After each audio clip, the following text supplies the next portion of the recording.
அடி ஓப்பனான அடி திமுகவுக்கு சேலஞ்ச் பண்ணிட்டார்ல. இந்த பூச்சாண்டி வேலையெல்லாம் காட்டுறதை விட்டுட்டு தில்லா கெத்தா நேர்மையா எலெக்ஷனை சந்திக்க வாங்க சார். கையை தூக்காத, காலை தூக்காத, என் மக்களை சந்திக்காத, என் மக்கள்கிட்ட பேசாத, இந்த இடத்துல நிற்காத, அந்த இடத்துல நிற்காதுன்னு இப்படி பண்ணிக்கிட்டு இருந்தேன்னா நான் மக்கள்கிட்ட சொல்லிட்டு நேரடியாக வந்துடுவேன். விச் மீன்ஸ் நாகப்பட்டினம், திருச்சி, கோயம்புத்தூர், கன்னியாகுமரி போக மாட்டேன், நேராக தேனாம்பேட்டுக்கு வருவேன். ஓகே, மக்கள்கிட்ட சொல்லிட்டு நான் வந்து நிற்பேன். நின்னேன்னா நீ சிஎம்மாவே இருந்தாலும், எப்படி நீங்கள் சிஎம்மாவே இருந்தாலும் நான் நினச்சாதான் நீ கோட்டைக்கு போக முடியுமா, வீட்டு விட்டு வெளியே போக முடியுமான்னு அன்னைக்கு நான் தான் டிசைடிங் அத்தாரிட்டியாக மாறிடுவேன். தம்பி திரும்ப நான் ஓப்பனாகவே சொல்கிறேன் தம்பி, அவரை ட்ரிகர் பண்ணுறீங்க. அவர் சிட்டிக்குள்ளே வந்து நிற்கிறாரு. நீங்கள் ஸ்டாலினாக இருக்கட்டும், துணை முதலமைச்சராக இருக்கட்டும், நீங்கள் வீட்டை விட்டு வெளியில் போயிட முடியுமா? அந்த க்ரௌடை மீறி, அந்த க்ரௌடை மீறி ஒரு வண்டி அங்கே உள்ளே போனால் ஆம்புலன்ஸ் மட்டும்தான் போகும், பசங்க வழி விடுவாங்க. மற்ற எந்த வண்டிக்கும் வழி கிடையாது. நீங்கள் நினச்சா கூட வெளியில் வர முடியாது. உங்கள் கையில் அதிகாரம் இருக்குது, காவல்துறை இருக்குது, என்ன இருந்தாலும் அன்றைக்கி டிசைடிங் அத்தாரிட்டி விஜயா தான் இருப்பார். ஒன்று சென்னைக்குள்ளே மத்திய பகுதியில் நீங்கள் வந்து அவர் நிற்கும் போது அன்றைக்கி சம்மிச்சு போயிடும். அன்றைக்கி உங்களால் மூச்சு கூட விட முடியாது. யாருக்காக? திமுகவுக்கு. இன்னொன்று பரந்தூருக்கு அவர் போகும்பொழுது, அந்த இடத்துக்கு பிரச்சாரத்துக்கு போகும்பொழுது அன்றைக்கு தேசிய செய்தியாக மாறும். இன்னொன்று வேங்கவேல். இன்றைக்கு உங்களுக்கும் பக்கபலமாக இருக்கேன். அந்த தலைவனை வைத்துக்கொண்டு இங்கே வந்து AK-47, PK-47 ஆமகரின் ஊட்டிட்டு இருந்த ஒட்டுமொத்த நபர் பேரே சொல்லாமல் சல்லி ஆக்கியிருக்காப்புல. நம்ம தொப்புள் கொடி உறவுகளான ஈழத் தமிழர்கள் தாய் பாசம் காட்டின தலைவனை இழந்து தவிக்கிற அவங்களுக்காகவும் குரல் கொடுக்கிறது, அவங்களுக்காகவும் நிக்கிறது நம்மளோட கடமை இல்லையா?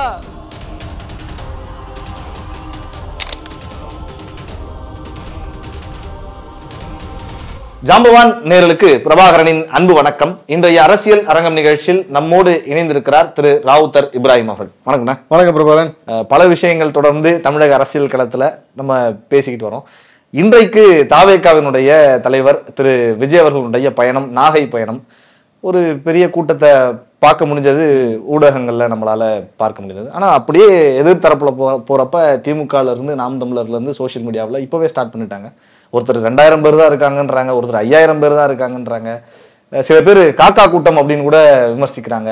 எப்படி பாக்குறீங்க இந்த கருத்தெல்லாம்? குலைக்காத நாயும் இல்லை, குறை சொல்லாத வாயும் இல்லைன்னு வாங்கல, இதெல்லாம் அந்த கேட்டகரி விட்டுருவோம். அதுக்கு பாடு குலைச்சிக்கிட்டு இருக்கட்டும். ஆனால் அடி என்ன மாதிரி அடி? இன்னைக்கு பேச்சு சரியான அடி. பேச்சு இல்லை, அது அடி ஓப்பனான அடி. திமுகவுக்கு சேலஞ்ச் பண்ணிட்டார்ல. ஓகே, மிரட்டி பார்க்குறீங்களா, இதெல்லாம் என்கிட்ட வேண்டாம் அப்படின்னு நேருக்கு நேராக. இன்றைக்கு சமகாலத்தில் இப்படி வந்து ஸ்டாலினை வந்து சேலஞ்ச் பண்ண ஆள் யாருமே கிடையாது. திமுக வந்த மாதிரிலாம் யாருமே அவ்வளோ சீக்கிரம் சேலஞ்ச் பண்ண ஆள் கிடையாது. சேலஞ்ச் பண்ண ஆள்லாம் ஒருத்த MP சீட்டு வாங்கிட்டு அங்கே போய் உட்காந்தாலும் உண்டு, கட்சியை கழிச்சிட்டு போய் வேறு கட்சியில் சேர்ந்தாலும் உண்டு. ஆனால் இங்கே இவர் ரொம்ப கிளியர் கட்டாக ஒரு சேலஞ்ச் பண்ணுறாரு. என்னென்னு, நீ இப்படின்னு அடக்குமுறை பண்ணி கையை தூக்காத, காலை தூக்காத, என் மக்களை சந்திக்காத, என் மக்கள்கிட்ட பேசாத, இந்த இடத்துல நிற்காத, அந்த இடத்துல நிற்காதுன்னு இப்படி பண்ணிக்கிட்டு இருந்தேன்னா நான் மக்கள்கிட்ட சொல்லிட்டு நேரடியாக வந்துடுவேன். விச் மீன்ஸ் நாகப்பட்டினம், திருச்சி, கோயம்புத்தூர், கன்னியாகுமரி போக மாட்டேன், நேராக தேனாம்பேட்டுக்கு வருவேன்.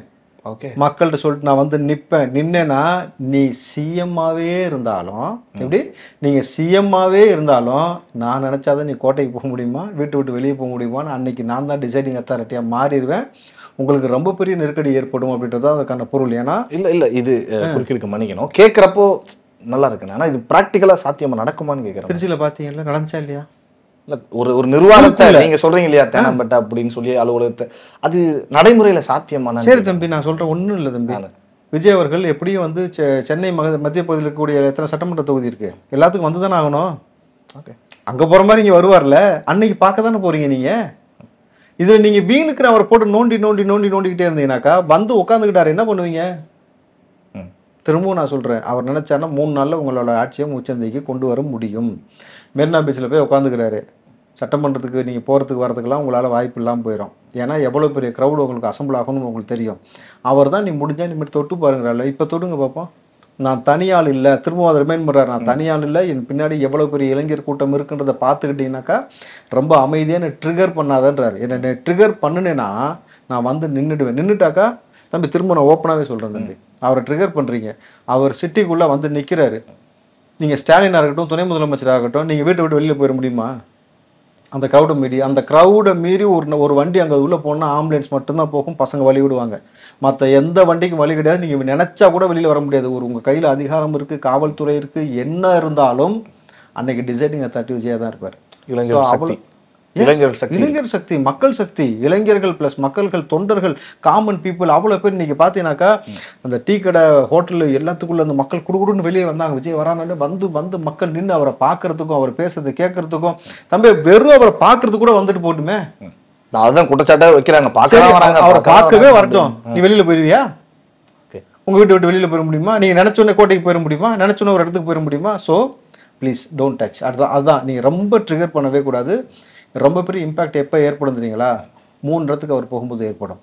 ஒன்று, சென்னைக்குள்ள மத்திய பகுதியில் நீங்கள் வந்து அவர் நிற்கும் போது அன்றைக்கி சம்மிச்சு போயிடும். அன்றைக்கி உங்களால் மூச்சு கூட விட முடியாது. யாருக்காக? திமுகவுக்கு. இன்னொன்று, பரந்தூருக்கு அவர் போகும்பொழுது, அந்த இடத்துக்கு பிரச்சாரத்துக்கு போகும்பொழுது அன்றைக்கு தேசிய செய்தியாக மாறும். இன்னொன்று, வேங்கவில் மலங்கலந்த அந்த இடத்துக்கு அவர் போகும்பொழுது ரொம்ப பெரிய இம்பேக்ட். கடைசியாக இன்னொரு இடம் இருக்குது, எக்ஸ்ட்ரா 2 முறை கள்ளச்சாராயம் மரணம் நடந்த இடம் இருக்குது. ஸோ இங்கெல்லாம் போகும்பொழுது உங்களால் வந்து அவரை டச் பண்ணவும் முடியாது, ஒன்றுமே செய்ய முடியாது. பெட்டர் நீங்கள் வந்து விமர்சிக்காமல் அவரை தடை பண்ணாமல் விட்டுட்டீங்கன்னாக்கா ஸ்மூத்தாக போயிடும். இல்லை வேண்டாம் நம்ம பார்த்துக்கலாம், அதிகாரம் இருக்குன்னா ஓகே, ஃபேஸ் இட், அவ்வளோதானே. நீங்கள் என்ன செய்ய முடியும்? அடிச்சிருவீங்களா?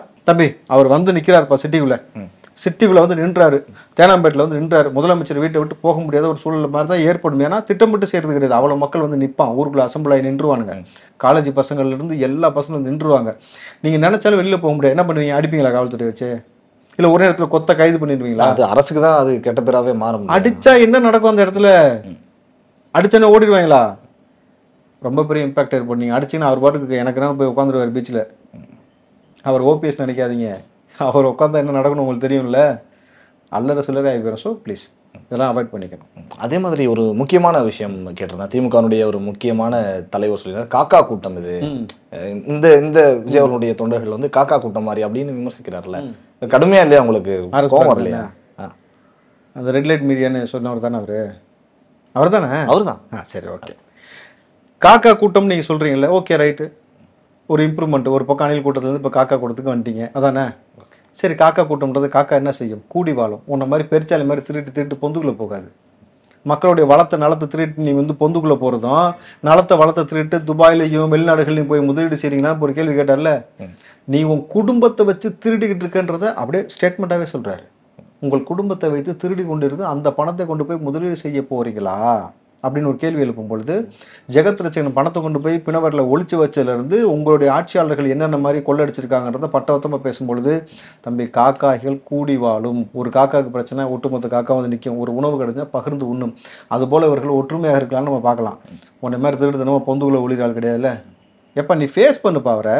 அவள் தான் சொல்கிறேன், ஓப்பனாக வா, நிற்கலாம், தர்க்க ரீதியாக வா, எலெக்ஷனில் வா, நம்ம வந்து ஃபேஸ் டு ஃபேஸ் பண்ணிக்கலான்றாருல, அப்படி வா. அதை விட்டுட்டு எதுக்கு அநாகரிகமான வார்த்தையை நீங்கள் கையில் எடுக்கணும்? திமுக கரண்டது வேறு ஒன்றும் பெருசாக எதிர்பார்க்க முடியாதுல்ல. நீ அநாகரிகமாக பேசிட்டே இரு, ஆனால் அடி உனக்கு விழுந்துக்கிட்டே இருக்கும். நீங்கள் இவர்களுக்கு ஒரு நடுக்கம் என்ன ஏற்படுதுன்னா, 12 மணிக்கு வந்தாலும் நிற்கிறாங்க, 1 மணிக்கு வந்தாலும் நிற்கிறாங்க, பகலில் வந்தாலும் நிற்கிறாங்க. இவ்வளோ க்ரௌடு வந்து தன்னிச்சு அசம்பிள் ஆகுது. நம்ம நடத்தின ஒரு மாநாடுன்னு போட்டு அவ்வளோ செலவு நடத்தினா ஒரு பயம் வரல. வந்ததில் கால்வாசி பய தான் வந்தால் அவனும் தலையில் மழை வச்சானே சேரை தூக்கி வச்சுட்டு கிளம்பி போயிட்டான். மிச்ச பேரில் யாருமே வரல. எவ்வளோ பெரிய ஃபெயிலியர் தெரியுமா? இது இந்த வாட்டி நடக்கல. இதற்கு முன்னாடி கலைஞர் 100 ஓகே இங்கே சென்னையில் ஓகே ஓகே ஓகே கலைஞர் நடத்தினப்ப யாருமே இல்லாத கடைக்கு யாருக்கடா டீ யாத்திரன்ற மாதிரிலாம் வந்து ரஜினிகாந்த் பேசும்போது ஒருத்தருமே கிடையாது. காலியா இருந்தது, கொஞ்சம் இல்ல பங்கமா காலியா இருந்தது. அதே தான் இன்னைக்கு கரூர்ல நடந்தது. கரெக்டுங்களா? அப்போ நீங்க கரூர்ல வந்து நீங்க எவ்வளவு குரல் வித்த காமிச்சாலும் ஒண்ணுமே நடக்கல. இங்க எப்படி நிக்கிறாங்க உங்களுக்கு புரியுதா? எவ்வளவு தன்னிச்சா வந்து நிக்கிறாங்க. ஏன் அந்த அந்த ஒரு இது உங்கள்ட்ட இல்ல? கூட்டமே அந்த கூட்டத்தோட எண்ணிக்கை கூட சொன்னாங்கல்ல, ஒரு 5000 பேர் இருக்காங்க, 10,000 பேர், 2000 பேர் அப்படி எல்லாம் சொல்றப்ப எப்படி இருக்கு? அவ்வளவுதான் இருந்தாங்களா? இல்ல சொல்லும் பொழுது எனக்கு அந்த வாசனைக்கருடைய விளம்பரம் ஞாபகம் வருது. நாங்க இருக்க வாங்கன்னு கூப்பிடுறாங்க. கண்ணு தெரியாதெல்லாம் அங்க போய் பாரு. பதட்டத்துல நீங்க எதையாவது உளர வேண்டிய மாதிரி ஒரு சூழல் ஏற்படுதா இல்லையா? அந்த அண்டா குண்டா இருக்கெல்லாம் உளர ஆரம்பிச்சிருச்சு. இப்ப பயங்கரமா உளறிட்டு இருக்கிறீங்க. யதார்த்தம் என்ன? உங்களுக்கு அப்படி ஒரு விஷயம் சந்தேகமா இருந்தா உளவுத்துறையிடம் கேளுங்கள். உளவுத்துறை கொடுக்கணும் ரிப்போர்ட்டு, எத்தனை லட்சம் பேர் வந்தால் எவ்வளோ பேர் அசம்பிள் ஆனான்னு. உளவுத்துறை போய் சொல்லாதில்ல, பார்த்துக்க. ஆனால் ஒன்று, நீ இப்படி பேசிகிட்டு இருக்கேல, நீ கூட்டத்தை வந்து வேணா கணக்கு மதிப்பீடு குறைச்சி காமிச்சிக்கோ. ஆனால் நீ வந்து வெளிநாட்டுக்கு போனது எத்தனாயிரம் கோடி முதலீடு வந்தது நீங்கள் சொன்னதான் நாங்கள் ஆர்டிஐயில் போவோம். விஜய் கட்சி சார்பாக நிச்சயமாக நான் சொல்கிறேன், நீதிமன்றத்துக்கு போய் ஆர்டிஐல போய் எத்தனாயிரம் கோடி முதலீடு இவர் எடுத்துகிட்டு வந்திருக்காரு, அதனால் வந்து மக்களுக்கு என்ன பயன் அடைஞ்சிருச்சு, இப்போ இத்தனாயிரம் கோடி உள்ளே வந்திருந்தால் மக்கள் மீது இருக்கக்கூடிய வரிச்சுமை கூடியிருக்கணுமா குறைஞ்சிருக்கணும், ஆனால் இங்கே கூடிக்கிட்டே போகுதுன்னு பொழுது அப்போ பணத்தை கொண்டு வந்தாரா, பணத்தை கொண்டு போய் பதுக்கினாரான்னு ஆர்டிஐல போயிட்டு கேட்கும் பொழுது இவங்க வண்டவாளம் தண்டவாளம் ஏறும், நீங்கள் அடிக்க உங்களுக்கு ஸ்ட்ராட்டஜிக்கலாக அடி விழுகும். அதை உங்களால் சமாளிக்க முடியாமல் நீங்கள் எக்ஸ்போஸ் ஆயிடுவீங்க. என்னன்ட்டு திருட்டுத்தனம் பண்ணியிருந்தாலும் எக்ஸ்போஸ் ஆயிடுவீங்க, கொள்ளடிச்சிருந்தாலும் எக்ஸ்போஸ் ஆயிடுவீங்க, மக்களை கொண்டு குவிச்சதை எக்ஸ்போஸ் ஆகிட்டே இருக்கிறீங்க. பத்ததுக்கு மழை வெள்ளம் வருது. அந்த மழை வெள்ளம் வரும்பொழுது என்ன ஆகுது, ஏற்கனவே பாருங்க இந்த முறை போன முறை விட அதிகமான மழை வெள்ளம் வரும். அப்போ இதுலயும் எக்ஸ்போஸ் ஆவீங்க. 4000 கோடி பத்தி பேசிட்டு இருந்தோம் எடுப்பாங்க. ஸோ இது எல்லாமே உங்களுக்கு செட்பேக் ஆகும். அப்போ இவ்வளவு விஷயம் இருக்குது. இதை தாண்டி அவர் இன்னொரு விஷயம் கையில் எடுத்தது, ஒரு தலைவனின் பெயரை சொல்லாமல் சொல்லி இங்க தலைவன் ஒரு ஆள் சுத்திட்டு இருக்கால முடிச்சு விட்டாப்புல. தமிழ் தேசியம் குறித்து பேச தொடங்கி இருக்கிறார். எப்படி தமிழ் தேசியம் குறித்து பேச தொடங்கி இருக்கிறார். ஓகே. அந்த வார்த்தை அவர் கோட் பண்ணி சொல்லியிருப்பார். அந்த வார்த்தையை கவனிச்சிங்களா? தாய்ப்பாசம் அப்படின்னு பேசுறாரு. தாய்ப்பாசம் காட்டிய தலைவனை இழந்து வாடும் ஈழ மக்களுக்கு நம் உறுதுணையாக இருப்போம், உலகம் முழுக்க அவர்கள் எங்க வாழ்ந்தாலும் அவளுக்காக மன்னிப்போன்னு சொன்னது. அந்த மக்களுக்கு நான் எப்பயுமே அரணா நிற்கிறேன். அந்த மண்ணிலிருந்து தான் நான் பெண் எடுத்திருக்கிறேன். அதை தாண்டி அந்த மண்ணுக்காக நான் எத்தனை முறையில் குரல் கொடுத்துருக்கிறேன். இன்றைக்கு உங்களுக்கும் பக்கபலமாக இருக்கேன். அந்த தலைவனை வைத்துக்கொண்டு இங்கே வந்து AK-47 PK-47 ஆமகரின் ஊட்டிட்டு இருந்த ஒட்டுமொத்த நபர் பேரே சொல்லாமல் சல்லி ஆக்கியிருக்காப்புல. இங்கே போலி தமிழ் தேசியம் பேசிக்கொண்டு இதன் மூலமாக திரள்நிதி திரட்டி கொண்டிருக்கக்கூடிய ஆட்களுடைய பிம்பத்தை சுக்குநூறா உடைச்சிருக்கிறாரு. ஒருத்தரை தொடாமையே ஒருத்தரை முடிக்கிறதுன்னு இருக்குல்ல, செம்ம ஸ்ட்ராட்டஜி. தொட்டு திமுகவை உன்னை தொட்டு இல்ல அடிச்சு முடிக்கிறேன். ஆனா ஒருத்தரை நான் தொடாமையே, அதான் சொல்லுவாங்கல்ல, சம்பவம் பண்றதுலயே எக்ஸ்போர்ட்டா ஒரு ஆள் இருக்கிறாரு. உன்னை தொடாமலே சம்பவம் பண்றது ஒரு விஷயத்த தொடர்ச்சியா இங்க செய்யும் பொழுது இன்னைக்கு பாருங்க கதறல் ஜாஸ்தி ஆகும். அண்ணன் சும்மாவே குதின்னு குதிப்பார் தொடாம. இப்போ வந்து அழகா அடிச்சிட்டாரு. எங்க எடுத்துருக்காரு பாருங்க ஒரு தலைவனை. அங்க ஒரு புகழ். அந்த அரசியலை தான் நாம் தமிழர் தொடங்கி இன்னைக்கு வரைக்குமே பண்ணிட்டு இருந்தாங்க. அந்த அரசியல்லையே திரு விஜய் அவர்கள் அரசியல்ல கை வச்சாரா, உண்டியல் குழுக்கத்துல கை வச்சிட்டாரா?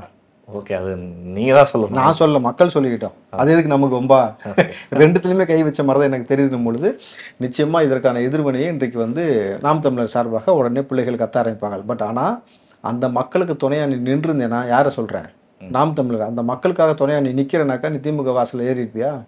அவங்க வீட்டு வாசலில் போய் குத்த வச்சு உட்காந்துருப்பியா? என் ஈழத்தமிழ் மக்களை கொன்று குவித்து திமுகவோடு எனக்கு ஒட்டுமில்ல உறவுமில்லன்னு சொல்லிட்டு நலம் விசாரிக்கணும் போய் உட்காந்துருக்கிற. உடம்பு முடியாமல் போயிருந்ததுக்கே நீ நலம் விசாரிக்க போயிருக்கிற. ஒரு நபர் குடும்பத்தில் ஒரு நபர் இறந்ததுக்கு நலம் விசாரிக்க போகிற, துக்கம் விசாரிக்க போகிறனாக்கா லட்சக்கணக்கில் கொன்று குவிச்சாங்கல்ல. அப்போ அதெல்லாம் நீ வந்து மறந்துட்டு கடந்துட்டு போறேனாக்கா இப்போ இன்றைக்கு உங்களுடைய ஆதாயத்தை தான் நீ பார்க்குற. அந்த மக்களுக்காக நீ பார்க்கலன்றதான் இன்னைக்கு யதார்த்தமான உண்மை. இதைத்தான் நீ பட்டவத்தமாக புரிய வச்சிருக்காரு. நம்மளது அடி ஒரு ஆள் 2 ஆள் இல்லை தம்பி, சுற்றி விழுந்துட்டு கிடக்கு. 30 விழா நடந்தப்ப திமுக குறித்து பேசுறதுனால பேசுறேன். 30 விழா நடந்தப்ப பார்த்தீங்கன்னா சிஎம் பேசியிருந்தாரு. முதல்வர் அவர்கள் பேசுறப்ப புதிதாக கட்சி தொடங்குறவங்க, புதுசா வரவங்க அப்படின்னு எங்கேயுமே தாவேகா விஜய் அப்படிங்கிறத பயன்படுத்தாம பேசியிருந்தாரு. ஆனா இன்னைக்கு பதில் சொல்றப்ப நேரடியாக திரு விஜய் அவர்கள் திமுகவை மிஸ்டர் சிஎம் அப்படின்னு நேரடியா விமர்சிக்கிறது அப்படிங்கிறது ஏதோ ஒரு நெக்ஸ்ட் ஸ்டெப்புக்கு போயிருக்காரோ விஜய் அவர்கள் அப்படின்னு. முதல்ல 30 விழாவே கிடையாது, 3000 பேர் கொண்ட விழா. ஓகே, அவ்வளவுதான் மொத்த பேரே. வெறும் 3000 பேர் முக்காடை போட்டுட்டு சேரை தூக்கி மண்டையில் வச்சுட்டு கிளம்பி போயிட்டே இருந்துட்டாங்க. ரெண்டாவது, நீங்கள் எவ்வளவு பெரிய கூட்டத்தை ஏற்பாடு செய்யணும்னு நீங்கள் திமுக வந்து, அதுவும் செந்தில் பாலாஜியில் எக்ஸ்பர்ட், கூட்டத்தை ஆர்கனைஸ் பண்ணுறது, காசு கொடுக்கறது, மக்களை ஆடு மாட்டில் பட்டில் அடைக்கிற மாதிரி அடைக்கிறது, எல்லாத்தையும் செய்கிறது. அவராலேயே வந்து இன்னைக்கு முடியல. எப்போ இருந்து முடிய ஆரம்பிச்சு, தளபதி களத்துக்கு வந்த பிறகு உங்களால் வந்து கூட்டத்தை அசம்பிள் பண்ண முடியல. இன்னைக்கு காசு கொடுத்துட்டு தான் வந்து கூட்டம் போடாமல் வேலையை பார்த்துட்டு எங்களுக்கு தெரியும் நாங்கள் யார் பக்கம் நிற்கணும், எதுக்காக நிற்கணுன்றதை இன்றைக்கி மக்கள் சொன்ன பிறகு இன்றைக்கு அடுத்த ஸ்டெப் போயிட்டு நேரடியாக வார்னிங் கொடுக்குறாரு பாருங்க. உங்களை எச்சரிக்கிறேன், இந்த பூச்சாண்டி காட்டுற வேலையை நிப்பாட்டி கொள்ளுங்கன்னு சொல்லி கிளியர் கட் வார்னிங் கொடுக்கறதுன்றது ரொம்ப பெரிய இம்பாக்டை ஏற்படுத்தும். திமுகவுடைய தூக்கத்தை கெடுக்கும். நம்ம வந்து பணம் இருக்குது நம்மள்கிட்ட, நம்ம வந்து மக்கள்கிட்ட கொடுத்து வாங்கிடலாம்னா அந்த பணத்தை வாங்குவதற்கு தயார் இல்லாமல் ஒரு கூட்டம் இங்கே தனியாக ஒரு ட்ராக்ல போயிட்டு இருக்கிறான்ல, அந்த போய் நிற்கிறாரில்ல, அதை தானே விஜய் சொல்லுகிறாரு. நான் தனியால் இல்லை, நீ தனியால் நினச்சிட்டு என்கிட்ட மோதிக்கிட்டு இருக்க, எனக்கு மிகப்பெரிய படைபலம் இருக்கிறது, என் இளைஞர்கள் என் தொண்டர்கள் இந்த பக்கம் நிற்கிறாங்க. அதை தாண்டி சொந்தமாக உழைச்சி ஒரு கட்சியை உருவாக்கி ஒரு கட்சியை ஒரு கோட்பாடு இவ்வளோ பெரிய கூட்டத்தை வச்சுருக்கேன். உன்னை மாதிரி திருடலை, உன்னை மாதிரி குடும்பத்தை வச்சு திருடலை, உன்னை மாதிரி ஆட்சி அதிகாரத்தை கொண்டு திருடலைன்றதை பகிரங்கமாக சொல்லும் பொழுது நீங்கள் வேறு ஏதாவது ஒன்று சொல்லிட்டா தெரியாது தம்பி. திருடலைன்ற ஒரு வார்த்தையை வந்து நீங்கள் வந்து எடுக்கும் பொழுது, நீங்கள் திருடுறீங்கன்னு எடுக்கும் பொழுது யாராக இருந்தாலும் இப்போ திருடனுக்கு தேல் குத்துன மாதிரி இருக்குன்னு சொல்லுவாங்கல்ல, அவனால் வந்து என்ன சொல்கிறது, அதை கத்த முடியாது, பொத்த முடியல. ஆனால் வந்து அது எப்படி அவங்க சொல்லுவாங்க, வெளியில் சொல்லவும் முடியாது. அப்போ வேறு மாதிரி தான் ட்ரிகர் ஆவாங்க. ஸோ ஒருத்தன் வந்து ஒரு உண்மையை சொல்லும்போது ட்ரிகர் ஆறான்னு வச்சுங்களேன், அவன் வந்து கண்ணப்பன்னு ஒரு மாதிரி மனநிலை பாதிக்கப்பட்டோம். சரியான கோணத்தில் அமைதியாக ஸ்டெடியாக போய் ஒருத்தர் வந்து அடிக்கிறாங்கன்னு வச்சுக்கலாம், நீங்கள் ட்ரிகர் பண்ணும்பொழுது அந்த அடி ஸ்ட்ராட்டஜிக்கலாக இருக்கும். அந்த அடி தான் இங்கே நடந்துகிட்டு இருக்கு. நீங்கள் இன்ன வரைக்கும் அங்கே ஒரு மெரைன் காலேஜ் கொண்டு வரலன்னு கேட்குறாருல, பிள்ளைகளை படிக்க வைக்கிறேன்னு சொல்லிட்டு அதுக்கான விஷயங்கள் நீங்கள் செய்யலை, அந்த பகுதியில் இருக்கக்கூடிய பிரச்சனையை செய்யலை.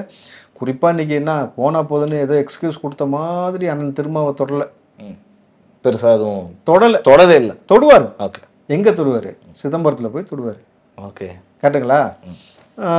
அந்த விழுப்புரத்துக்கு போய் நிச்சயமாக தொடுவார். அதெல்லாம் நடக்கும். இன்னைக்கு வந்து ஆளூர் சனவாசலாம் ஒரு ஆளே இல்லை அப்படின்ற மாதிரி கடந்து போயிட்டார். ஆனால் தொடாமல் சீமானை முடித்தது, தொட்டு திமுகவை முடித்தது பிஜேபி. அங்கே கோட் பண்ணாரு பாருங்க, மோடி அவர்கள் அமித்ஷா அவர்கள் வந்தாருன்னா நீங்க எந்த ரெஸ்ட்ரிக்ஷன்ஸும் பண்ண மாட்டீங்க அப்படின்னு சொல்லி அவங்களே பவரை கட் பண்ணி பாருன்னு கேட்குறாரு. நான் என்ன கேட்குறேன், அதெல்லாம் செய்ய முடியாது, நீ அவ்வளோ தைரியமான எல்லாம் கிடையாது திமுகன்னு வச்சுக்க. நான் என்ன சொல்கிறேன், கோபேக் மோடி மறுபடியும் காட்டு. ஓட்டு தடை கொடுத்து ராகுல் காந்தி பேசிட்டாரு, அது திமுக தலைமையில் நீங்கள் நின்று நீங்கள் அதை கொடுத்து நீங்கள் பேசுங்களா, பேசுங்க. நேற்று சத்யராஜ் பேசிட்டு உட்காந்துருக்காரு தெரியுமா?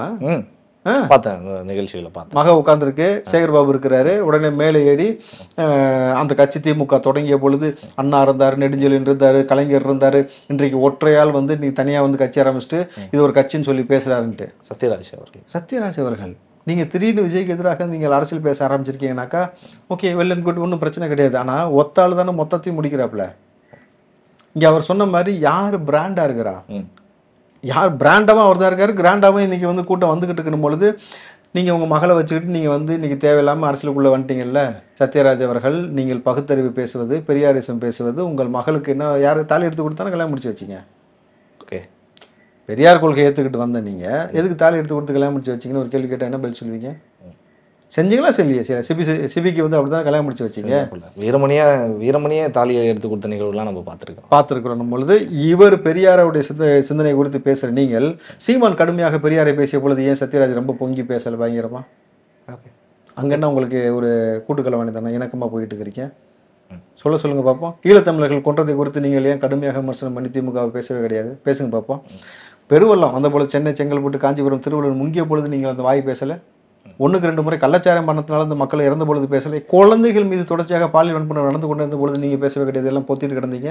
பல பேர், அவர் மட்டுமா, பல நடிகர்கள், பிரகாஷ் ராஜா இருக்கட்டும், சத்யராஜா இருக்கட்டும், ராஜராஜன் வச்சாலே இப்படி இருப்பாங்க போட்டு இது ஒரு பக்கம் இருந்தாலும், ஆனால் இதை குறித்துலாம் நீ பேசவே இல்லையே. இன்னைக்கு என்ன புதுசாக விஜய்க்கு எதிராக பேசுறீங்க? அப்போ எங்களை பொறுத்த வரைக்கும் 10ஓட 11 அத்தோடு இது ஒன்று, நீ ஒன்று 10 பேர் இல்லை, நீ எத்தனை பேர் வேணாலும் வந்துக்கோ. ஆனால் நின்று ஒரு ஆள் செய்யக்கூடிய சம்பவம் எந்த அளவுக்கு பெரிய இம்பாக்டை ஏற்படுத்த போகுதுன்றதை நீங்கள் வரும் காலத்தில் பார்ப்பீர்கள். குடும்ப அரசியல் குறித்தும் இந்த விஷயங்கள்ல பேசுறப்ப, திமுகவினுடைய குடும்பம் அது சார்ந்து அவர் பேசுறப்ப அவங்க குடும்பத்தையும் டச் பண்றாரு. குடும்ப அரசியல், வாரிசு அரசியல், அதற்கு எதிராக ஒரு பலமான ஒரு பேச்சா அது பார்க்கலாமா? பாயிண்டா இது உதயநிதி ட்ரிகர் பண்றாரு. ஓகே, நீங்க துணை முதலமைச்சர், கட்சியின் இளைஞர் அணியுடைய தலைவர் அவர், 2வது அடுத்த சின்ன கலைஞர்ன்றாங்களா, அவர் தான் அடுத்த கலைஞர், சின்னவர் முதல்வராக போறாரு அப்படின்னு எல்லாமே வந்துருச்சுன்னும் பொழுது இன்னும் நீங்கள் உதயநிதி குறித்து வாய்ப்பு இருந்து இன்னும் பேசவே ஆரம்பிக்கல. நாங்கள் உங்களை என்ன அடிக்கிறோம், இப்போ நீங்கள் யாரை வச்சு பேசுறதுலாம் எனக்கு மேட்ரு கிடையாது, நீங்கள் வெளியில் வாங்குறாரு. அடிக்கிற அடி அப்படின்னா நீங்கள் பேசுங்க, நீங்கள் பேசும்போது தான் எனக்கு இன்னும் கொஞ்சம் ஜாலியாக இருக்கணும். ஏன்னா அவர் சொல்லுவது நான் என்ஜாய் பண்ணுறேங்கிறாரு விஜய். ஓகே, அந்த வார்த்தையை அவர் பதிவு பண்ணுறாரு. விச் மீன்ஸ் உங்களை அடிச்சு உங்களை ட்ரிகர் ஆகி நான் என்ஜாய் பண்ணுறேன். ஏன்னா என் மக்களை நீ அடிச்சு அவனுடைய வாழ்வாதாரமா பறிச்சு ட்ரிகர் பண்ற மாதிரி தெரியல. இவர் தான் திமுக ட்ரிகர் பண்ற மாதிரி இருக்கு. இவர் தான் ட்ரிகர் பண்றாரு. நீ வந்து எங்க மக்களை அடிச்சு பறித்து வைக்க விட்டு, ரோட்ல விட்டு, உணவு இல்லாம, தண்ணி இல்லாம, இருப்பிடம் இல்லாம, அவனுடைய விலைவாசியை கூட்டி, அவனோட வருமானம் இல்லாமல் அவனை வந்து முடக்கி, அவனுக்கான வரியை மட்டும் கூட்டி கொண்டு போய் அவங்களை துன்பத்துல வச்சு ஒவ்வொரு துறை சார்ந்த மக்களை ரோட்ல இறங்கி போராட விட்டீங்களா? எல்லாத்தையும் போராடிட்டு கடைசியா வந்து துப்புரவு பணியாளர் வரைக்கும் போராடி, மாற்றுத்திறனாளிகள் போராடி, திருநங்கை போராடி, எல்லாம் போராடி, பெண் குழந்தைகள் வந்து இங்க மோசமான வந்து அவலத்துக்கு உள்ளாக்கும் பொழுது நீங்க எல்லாத்தையும் செஞ்சுட்டு சரி ரொம்ப ஜாலியாக என்ஜாய் பண்ணீங்களா? இப்போ உங்களை நான் அடிச்சு ட்ரிகர் பண்ணி நான் என்ஜாய் பண்றேங்கிறாரு. அதை ஒரு தனி மனுஷன் நின்று செய்யறதுக்கு எவ்வளவு பெரிய தைரியம் வேணும்? ஒரு இவ்வளோ பெரிய கட்டமைப்புன்ற ஆலமரன்ற இவ்வளோ பெரிய கூட்டம் இருக்குது. இந்த பக்கம் உனக்கு மறைமுகமாக பிஜேபியோட கூட்டணி வச்சுட்டு கிடக்குறீங்க. உங்கள்கிட்ட எவ்வளவோ பெரிய செல்வாக்கு இருக்குது, எவ்வளவோ பணபலம் இருக்குது. எது செஞ்சு ஒத்தாளுக்கு நீங்களாம் ஒன்றுமே பண்ண முடியலையே. இந்த ஒத்த மனுஷனை உங்களால் சமாளிக்க முடியலையே. ஒரு ஆள் அத்தனை பேர் சம்பவம் செய்கிறானா அப்போ நீங்கள் இதை எப்படி பார்ப்பீங்க? தரமான சம்பவம் இல்லை. விச் மீன்ஸ் இங்கே யாராக நின்று யாரை எதிர்க்கிறாங்கன்றத முக்கியம். அப்போது இவ்வளவு இளைஞர்கள் அவரோடு நிற்கும் பொழுது விஜய் அவர்களுக்கு தன்னுடைய பலம் என்னன்றது புரிஞ்சிருச்சு.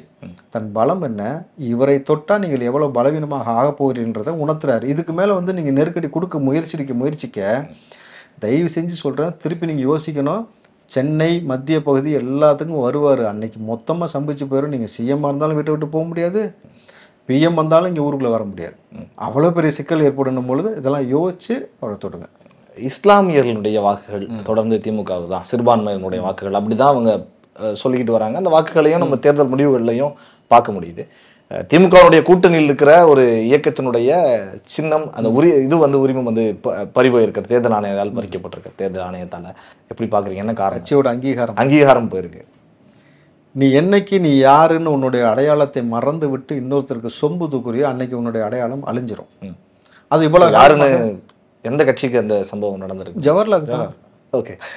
அதாவது இஸ்லாமியருடைய பிரதிநிதின்னு சொல்லிக்கிட்டு குரங்கு குட்டியை விட்டு ஆழம் பார்க்கணும்னு சொல்லுவாங்க. திமுகவுக்கு ஒரு பிரச்சனை வந்துட்டோடனே ஜவஹர்லாவை இறக்கி விட்டுருவார் அவர். இந்த கடுக்கா வினோத்தின் ஒருத்தர் ஆளுநர் மாளிகையில் பெட்ரோல் கூட வேண்டி கொண்டு பேசினான். அப்போ உடனே பார்த்தீங்கன்னா அடுத்த நாளே ஜவஹர்லால் வந்து ஆளுநர் மாளிகை முற்றுகை. என்னன்னு பார்த்தா இஸ்லாமிய சிறைக்கு இதை விடுதலை செய்யலை, ஆளுநர் வந்து கையெழுத்து போடலன்ட்டு. ஓகே, உனக்கு உண்மையாலுமே அரசியல் புரிதல் இருந்தால் நீங்கள் அறிவாலயத்தை முற்றுகையிட்டு இருக்கணும், ஆளுநர் மாளிகை இல்லை.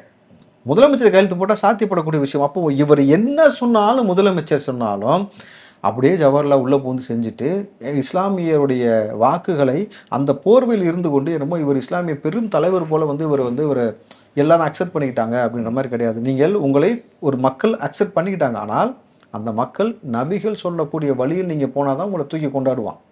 இல்லாட்டி அதுக்கு மாறுதல் யார் செஞ்சாலும் வெளியில் போட்டுருவான். இன்றைக்கி மக்கள் உங்களை புறந்தள்ளுறாங்க. இன்றைக்கி வந்து தேர்தல் ஆணையமும் உங்களை புறந்தள்ளிடுச்சு. ஏன்னா தொடர்ச்சியாக உங்களுடைய சிம்பிளில் நிற்கல. நீங்கள் இங்கே பிரச்சனையாக தான் உங்களுடைய சிம்பிளில் நிற்காமல் திமுக சிம்பிளில் நின்று உங்களுடைய அடையாளத்தை நீங்கள் இழந்துட்டீங்கன்னு பொழுது முதல் அடி.